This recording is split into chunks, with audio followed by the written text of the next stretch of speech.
বাংলাদেশ জাতীয়তাবাদী ছাত্র দল জানে, যদি বাংলাদেশ জাতীয়তাবাদী ছাত্র দল সজাগ থাকে, কোনো অপশক্তি, কোনো অদৃশ্য শক্তি আমাদের নেতা তারেক রহমানের আগামী বাংলাদেশ বিনির্মাণের অগ্রযাত্রাকে ব্যাহত করতে পারবে না। হাসিনা মুক্ত ফ্যাসিবাদ বিরোধী আন্দোলনের পরে, হাসিনা মুক্ত হওয়ার পরে বাংলাদেশে যেদিন আমাদের নেতা তারেক রহমান বক্তব্য রেখেছিলেন যে দীর্ঘ 16 বছর আমরা এই ফ্যাসিবাদী শক্তি হাসিনার বিরুদ্ধে আন্দোলন করেছি, এখন আমাদের আন্দোলন হবে অদৃশ্য শক্তির বিরুদ্ধে।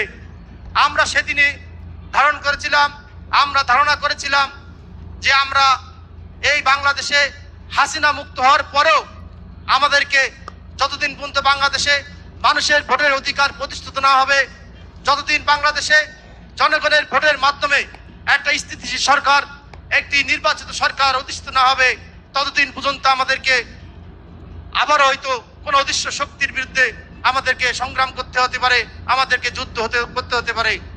আমরা ইদানিং দেখছি সেই অদৃশ্য শক্তিগুলো আবার ঐক্যবদ্ধ হয়ে মাথাচাড়া দিচ্ছে।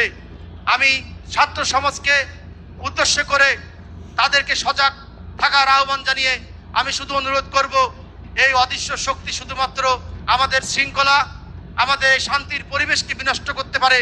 যদি বাংলাদেশ জাতীয়তাবাদী ছাত্র দল সুশৃঙ্খল এবং ঐক্যবদ্ধ থাকে, যদি বাংলাদেশ জাতীয়তাবাদী ছাত্র দল সজাগ থাকে, কোনো অপশক্তি, কোনো অদৃশ্য শক্তি আমাদের নেতা তারেক রহমানের আগামী বাংলাদেশ বিনির্মাণের অগ্রযাত্রাকে ব্যাহত করতে পারবে না।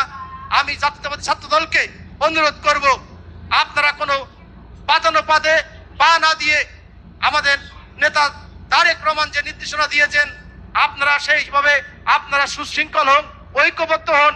ইনশাল্লাহ অতি দ্রুত সময়ের মধ্যে এই সরকার জনগণের ভোটে নির্বাচিত সরকারের কাছে ক্ষমতা হস্তান্তর করতে বাধ্য হবে। আর যদি না হয়, কিভাবে নির্বাচন আদায় করতে হয় বাংলাদেশ জাতীয়তাবাদী ছাত্র দল জানে।